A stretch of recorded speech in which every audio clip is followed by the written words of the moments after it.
Tu sais, ils nous disent, là, oui, mais c'est la science. Ça, c'est le bout que je suis plus capable d'entendre, là. T'as jamais expliqué la science. Est-ce que les autres provinces, est-ce que les autres pays dans le monde sont contre la science? Est-ce que les directions de santé publique des autres provinces qui exigent pas le masque présentement obligatoire, est-ce que c'est des gens qui sont anti-scientifiques? Est-ce que les pays qui n'ont pas adopté des mesures aussi exagérées en matière de confinement, puis de restrictions, puis les mesures sanitaires exagérées, est-ce que ces pays-là, puis ces législations-là sont contre la science? Non. C'est un débat. La science, là, c'est que tu aies une thèse, une antithèse pour faire une synthèse. Au Québec, là, l'antithèse, on est en train de se faire fermer la gueule. Moi, je vois jamais de débat scientifique ici. Il n'y a pas de débat. Comment tu veux, les médecins, quand il y en a un qui se lève pour dire le contraire d'Arruda, il se fait taper sa gueule. Son compte Facebook. Je vois bien que les journalistes sont perdus à la tête bien raide. Là. Ils sont dans un autre monde. Mais c'est comme s'ils pensent qu'on n'est pas capable de lire autre chose qu'eux autres mêmes. C'est ça qui me fait capoter. Parlant d'aller s'alimenter sur ce qui se passe ailleurs dans le monde, j'ai été regarder hier, il y a une étude qui est sortie en France d'une fondation là, qui essaie de faire un portrait type des gens qui s'opposent au masque obligatoire présentement en France. Ouais. Il y a un article, ceux qui veulent aller lire ça, vous irez là, dans le Guardian puis dans le Nouvel Observateur ce matin.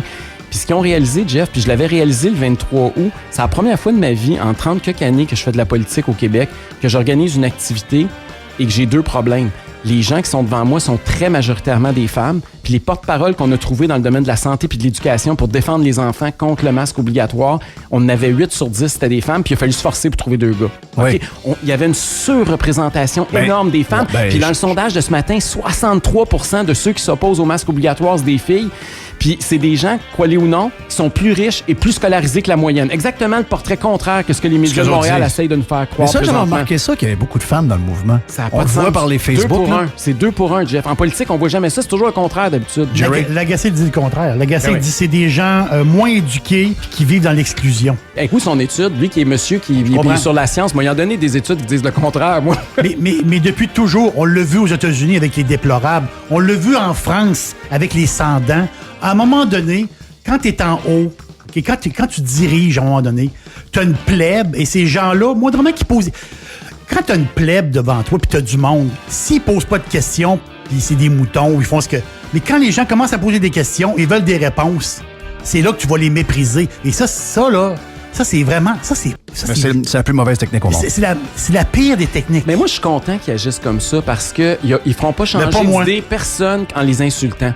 Oubliez pas que si Donald Trump a été élu à la dernière élection, là, on va parler de politique américaine un peu, là, mais la déclaration de Hillary Clinton de dire « It's a basket of deplorables », une gang d'imbéciles, là, ça a beaucoup contribué à sa défaite. Puis j'ai l'impression que dans le débat actuel, là, à chaque fois qu'il y a des articles, des torchons comme celui de Lagacé de ce matin, là, ben, les gens qui sont contre le masque obligatoire, là, on vient d'augmenter. Plus ils vont nous fesser sa tête, plus on va être nombreux.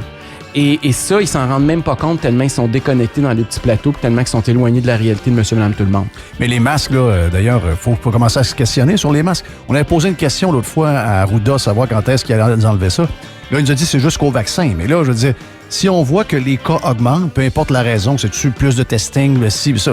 Donc là, mathématiquement, les cas augmentent. Donc le masque, en principe, pour quelqu'un qui veut essayer de faire comme ils font puis essayer de mettre ça le plus simple possible, le masque fait pas le job. Non, puis quand il dit jusqu'au vaccin, là, ça veut dire quoi le vaccin? C'est 1 an, 2 ans, 3 ans? Écoute, moi, là, je suis gay, OK? Je me souviens que des années 80, là, on se faisait dire « baisez pas, attendez le vaccin ». Oui. OK? Il nous disait qu'il y avait un vaccin qui s'en venait contre le sida. C'était n'importe quoi. Et ça fait 40 ans, puis le vaccin n'est pas encore arrivé. Magic Johnson allait mourir demain. Là. Est-ce qu'on va porter le masque pendant 40 ans? Non, mais si tu suis cette logique de fou-là, moi, je pensais qu'il allait dire, à partir du moment où on n'a plus de cas, mettons, à partir du moment où on a 0 mort pendant une semaine, on va faire tel... Moi, c'est ça que j'aurais voulu. La science, là, c'est ça. C'est de nous donner un chiffre puis de nous donner collectivement un objectif à atteindre. Oui, ça prend un plan. C'est pas ça qu'ils ont fait. Il n'y a pas de plan. C'est n'importe quoi. C'est basé sur du comment Arruda se sent le matin. C'est un peu comme les codes de couleur. Le code de couleur, où les codes sont corrects. Mais je veux dire, l'interprétation de quand on arrive là, c'est pas clair. Là. Pourquoi on est jaune? Pourquoi on n'est pas vert? Pourquoi on n'est pas orange? On sait pas pourquoi. Il n'y a pas d'explication. À partir de quel moment on va revirer de bord? D'après moi, c'est tu mets ton doigt dans la bouche, puis tu checkes le vent, puis OK, un matin, on décide qu'on est jaune. Donc, c'est plus des décisions scientifiques et médicales, c'est des décisions politiques et subjectives. C'est ça qu'il faut comprendre. Ce sont des décisions, puis c'est ça que je reproche à Arruda, c'est que ce n'est plus un scientifique, il est devenu un politicien, puis Legault l'utilise. Mais c'est-tu plus Arruda ou Legault? Ben, c'est les deux. Comment ça c'est l'autre. Ça, juste le fait que tu te poses la question, ça dénote quelque chose. Il y a plusieurs provinces puis endroits ailleurs dans le monde où les deux sont complètement séparés. Ouais. Il y a un politicien qui fait sa job de politicien puis qui représente l'intérêt de la population parce qu'il est élu pour les représenter. Puis il y a un scientifique qui est là pour conseiller le gouvernement puis parler de la science puis de la médecine. Au Québec, on n'est plus là. On a tout mélangé les couleurs. Fait que là, on se ramasse avec une espèce de gris qu'on sait plus d'où est le noir et d'où est le blanc. Puis tout devient politique. Malheureusement, on a contaminé Puis Arruda, là, toi, t'as pas voté pour lui, moi, j'ai pas voté pour lui, personne n'a voté pour lui, Jerry pas voté pour lui, personne n'a voté pour lui. Comment ça se fait que c'est lui qui décide? Lui, là, il est là pour conseiller. On a un premier ministre qui est démocratiquement élu, puis lui, là, il est là pour prendre en compte tous les intérêts de la société québécoise. Combien il y a de suicides, combien il y a de dépression, combien il y a de décrochage scolaire si je prends cette décision-là qu'Arruda me recommande. Lui, il est là pour faire la balance des choses puis pour représenter le monde. Il a malheureusement abdiqué à sa responsabilité. Il a pogné les clés du char, il les a donné à Arruda puis il a dit « Gars, amène-nous à bon port ». Oui, c'est exactement ça. C'est un manque de leadership. Puis ce qui me décourage, c'est qu'un matin, tu regardes les sondages puis le monde sont satisfaits comme jamais. Ils ont aimé ça que le premier ministre du Québec donne les clés de char à un non-élu. Ça vaut ce que ça vaut, d'après moi. D'après moi, le 76%. Ça durera pas longtemps. Parce que moi, je rencontre que des gens dans le 24 ça se peut pas. Ça se peut pas que depuis 3 mois, les gens que je rencontre, j'arrive d'une place où je connais pas du monde. Ce sont 8 personnes. Ça commence à parler de la COVID. Les 8 disent la même chose ou à peu près. Ils se connaissent pas. Ni un ni l'autre se connaît. Les 8. Et là, j'arrive dans le sondage, il y aurait 24 seulement des gens qui seraient pas contents du gouvernement pour la pandémie. Voyons, c'est pas ça pour tout. Mais à la limite, Jeff, que ce soit 24 ou 64... Là, moi, je te dis que c'est quasiment tout le monde là, qui sont en sacrement. On a un gros pourcentage, puis ce pourcentage-là ne peut qu'augmenter parce que ça continue de descendre, les cas, puis on continue à nous enlever des libertés. Fait que, veut pas, eux autres, ils gagnent pas de nouveaux adeptes. C'est pas en traitant le monde d'imbéciles non plus qu'ils vont en gagner. Fait que le pourcentage de gens insatisfaits, là, dans les prochains mois, il peut juste gonfler. Ben c'est ça. Ceux qui votent pas, ils sont-ils dans le sondage? Ceux qui votent, qui, dans leur tête, ils disent « Moi, je vote pas ». Ils répondent pas. Il y a un problème générationnel. Il y a eu 66 de votes à la dernière élection. C'est le 2e plus bas dans l'histoire du Québec. Non, ça va être loin d'un 50. Là. C'est sûr que tu soulèves un bon point. Là. C'est que le go, là, il y a les chiffres sur les gens qui vont aller voter. Puis c'est sûr que présentement, il y a un clash générationnel aussi qui accompagne ce qui se passe.